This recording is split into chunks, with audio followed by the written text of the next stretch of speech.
Hi viewers, welcome to super power பக்தி channel. நான் இந்திரா. ஒவ்வொரு மாதத்துலேயும் வர சுக்லபக்ஷ ஏகாதசி, கிருஷ்ணபக்ஷ ஏகாதசி, இந்த 2 ஏகாதசியுடைய வழிபாட்டு முறைகள், மகிமைகள், இந்த கண்டென்ட்டை தான் ஜான்வரி 2026லேருந்து நான் வீடியோவாக போட ஆரம்பித்தேன். ஆனால் மே மாதத்தில் வந்த சித்திரை மாதத்துடைய கிருஷ்ணபக்ஷ ஏகாதசி, அதே மாதிரி வைகாசி மாதத்துடைய சுக்லபக்ஷ ஏகாதசி, இந்த 2 ஏகாதசியோடைய வீடியோ என்னால் போட முடியல. அதுக்குரிய காரணம் என்ன, அந்த டைமில் பெருமாள் எனக்கு நடத்திய அதிசயம், அற்புதம் என்னங்கிறத தான் இந்த வீடியோவில் உங்ககிட்ட நான் ஷேர் பண்ணிக்க போகிறேன். ஊரில் இருக்கிற எங்கள் வீட்டை டெனண்ட் காலி பண்ணி 1 வருஷம் ஆகுது. இந்த 1 வருஷ காலமும் பூட்டியே தான் இருக்குது. அடுத்த டெனண்ட் வர முடியல. ஏன்னா அந்த டெனண்ட் காலி பண்ணி போனதுக்கப்புறம் தான் நாங்கள் போய் பார்த்தோம். பார்த்ததில் புரிஞ்சது ரொம்ப புவர் மெயின்டெனன்ஸு.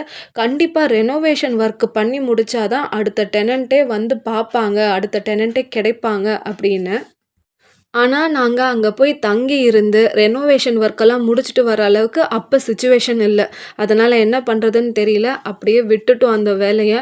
அது மூடி வச்சு 1 வருஷ காலம் ஆகுது. பேக் ஆஃப் தி மைண்ட் எங்களுக்கு வந்து ஓடிக்கிட்டே தான் இருக்கும். என்ன பண்ணுறது, இந்த வீட்டுக்கு எப்படி ரெனோவேஷன் ஒர்க்கை பண்ணுறது, எப்போ தான் பண்ணுவோம், எப்போ தான் நம்ம வந்து அடுத்த டெனண்ட்டுக்கு வந்து விட முடியும் அப்படிங்கிற மாதிரி எங்களுக்கு வந்து பேக் ஆஃப் தி மைண்ட் ஓடிக்கிட்டே தான் இருக்கும். அந்த கவலை இருந்துக்கிட்டே தான் இருந்தது. மீன் த வைல் நான் வந்து ஜான்வரி 2026லேருந்து ஏகாதசி வீடியோஸ் போட ஆரம்பித்த 3வது மாதம், அதாவது மார்ச் மாதம் எண்ட்லேயே எங்களுக்கு எங்களுடைய நெய்பர் கால் பண்ணுறாங்க. கால் பண்ணி என்ன சொல்கிறாங்கன்னா, இதே அப்பார்ட்மெண்ட்டில் இன்னொருத்தவங்களும் ரெனோவேஷன் ஒர்க் ஆரம்பிச்சிருக்காங்க. பத்தாததுக்கு பக்கத்தில் பில்டிங் வேலையும் நடக்குது. அதனால் உங்களுக்கு வேலைக்கு ஆட்கள் கிடைக்கிறது ரொம்ப ஈஸியாக இருக்கும். நீங்களும் உங்களுடைய ரெனோவேஷன் ஒர்க்கை பிளான் பண்ணிக்கோங்க. இங்கேருந்து சூப்பர்விஷன் பண்ணுறதுக்கு உங்களுக்கு யாராவது ஹெல்ப் வேணும்னா அதை நாங்கள் பண்ணுறோம் அப்படின்னு அவங்களா ஃபோன் பண்ணி சொன்னாங்க.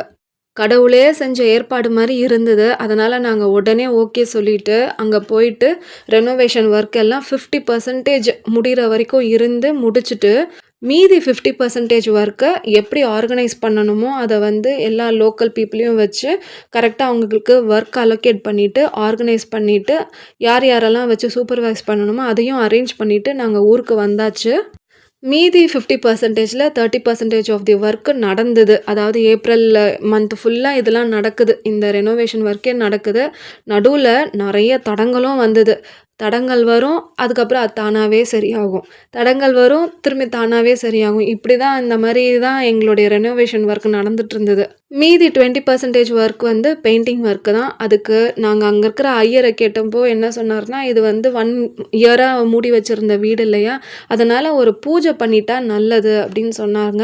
சரி, பூஜைக்கு டேட்டை குறித்து கொடுங்க, அந்த டேட்டுக்கு முன்னாடி நாங்கள் வந்து பெயிண்டிங் ஒர்க் பண்ணுறோம். பெயிண்டிங் ஒர்க் பண்ணதுக்கப்புறம் பூஜைக்குரிய டேட்டு ரொம்ப நாள் கேப் இருந்ததுன்னா நல்லா இருக்காது, திரும்பி மூடி வைக்கிற மாதிரி ஆயிருமேன்னு சொல்லிட்டு பூஜைக்கு முன்னாடி நாங்கள் முடிச்சுக்கிறோன்னு சொல்லியிருந்தோம். அந்த ஐயர் எங்களுக்கு ஒரு பெரிய பாம்பு ஒன்று போட்டார். என்னன்னா, கரெக்டாக இன்னொரு 4 நாளில் ஒரே ஒரு முகூர்த்தம் இருக்குது, அதை விட்டுட்டா அந்த ஊரில் அடுத்த ஒரு 2.5 மாதத்துக்கு எந்த முகூர்த்தமும் இல்லை அப்படின்னு சொல்லியிருந்தார். அந்த முகூர்த்தத்தில் எங்களுக்கு கண்டிப்பாக சாத்தியம் இல்லைன்னு சொல்லிட்டோம். ஆனால் பேரலலி இந்த பெயிண்டிங் ஒர்க் ஆரம்பிக்க சொல்லியிருந்தோம். நீங்கள் பெயிண்டிங் ஒர்க் ஆரம்பிச்சிருங்கன்னா, அந்த 4 நாளில் முகூர்த்தம் வந்தது இல்லையா, அந்த 3வது நாள் பெயிண்டிங் ஒர்க்கு முடிஞ்சிருச்சு. ஆனாலும் எங்களுக்கு அந்த டேட் வேணாம், வேறு ஏதாவது டேட் இருந்தால் சொல்லுங்கள் அப்படின்னா, இல்லைன்னு சொன்னவர் கொஞ்ச நேரம் கழித்து அவராகவே ஃபோன் பண்ணி, இல்லை உங்களுக்கு முகூர்த்தம் டேட் எதுவுமே இல்லை, ஆனால் May 13th வந்து ஏகாதசி அன்னைக்கு காலையில் பிரம்ம முகூர்த்தத்துலேயே நீங்கள் வந்து அந்த பூஜையை முடிச்சிருங்க, அந்த நாளும் ரொம்ப நல்ல நாள் தான் அப்படின்னு சொன்னார். என்னன்னு நாங்கள் இங்கே இருக்கிற கேலண்டரை செக் பண்ணி பார்க்கும்போது அன்னைக்கு ஒரு சுப முகூர்த்த தினமாக இருந்தது. ரொம்ப சந்தோஷம் அப்படின்னு அந்த டேட்டையே அக்செப்ட் பண்ணிக்கிட்டு டிக்கெட்லாம் புக் பண்ணியிருந்தோம்.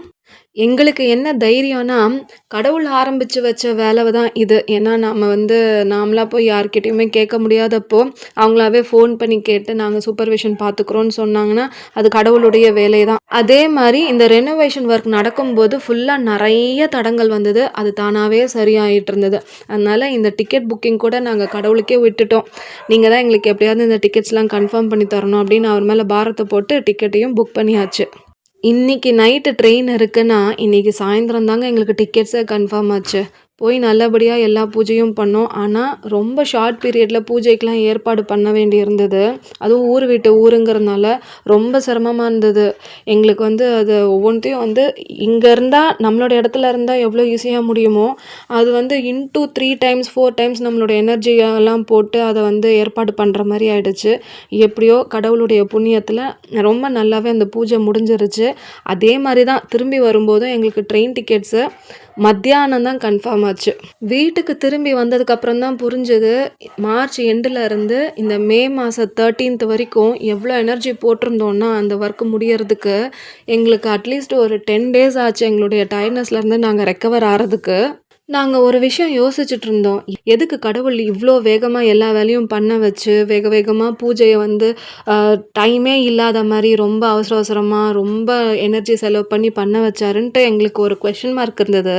அதுக்கு ஆன்சர் தராரு கடவுள். என்னன்னா, ஒரு 10 டேஸ் ஆனதுக்கப்புறம் எங்களுடைய ரிலேட்டிவ் சைடு ஒரு டெத்து. ஸோ அடுத்து ஒரு 1 1/2 மாசம், 2 மாசத்துக்கு வரைக்கும் எதுவுமே பண்ண முடியாது எங்களால. எந்த பூஜைக்கும் போக முடியாது, பண்ண முடியாது. கடவுளுடைய லீலைய பார்த்தீங்களா? எங்கள அதுக்கு முன்னாடியே பூஜைய முடிக்க வச்சுட்டாரு. ஸோ இந்த வீடியோ மூலமா இந்த மாரி ஒரு அதிசயத்த நடத்தி வச்ச எங்களுடைய குலதெய்வத்துக்கும், அந்த பெருமாளுக்கும், என்னுடைய வீடியோஸ்லாம் பார்க்குற வியூவர்ஸ் எல்லாருக்குமே எங்களுடைய கோடான கோடி நன்றிகளை தெரிவித்துக் கொள்ள தான் இந்த வீடியோ. நான் போட்ட ஏகாதசி வீடியோஸ்க்கு வந்த வியூஸ் என்னமோ கம்மி தான். ஆனா பெருமாள் எனக்கு ஜஸ்ட் நீ ஷேர் பண்ணியிருக்கிறதுக்காகவே நான் வந்து உனக்கு ஒரு நல்ல பலன தரேன்னு ஒரு 1 இயரா மூடி வச்சிருந்த வீட்ட வந்து நல்லபடியா செஞ்சு குடுத்துட்டாருங்க. அதுதான் அவருடைய லீலை. அதுதான் அவருடைய அருட்கடாட்சம். அவருடைய அருமையை தெரிந்து நாம் அவரை சரணாகதி அடைவோம். இந்த வீடியோ உங்க எல்லோருக்குமே ஒரு தேங்க்ஸ் கிவிங் வீடியோ தான். மிக்க மிக்க நன்றி. உங்களுடைய ஆதரவு தொடர வேண்டும் என்பது என்னுடைய மனமார்ந்த கோரிக்கை. இந்த வீடியோ உங்களுக்கு பிடிச்சிருந்தா லைக் பண்ணுங்க, ஷேர் பண்ணுங்க, சப்ஸ்கிரைப் பண்ணுங்க. Thank you.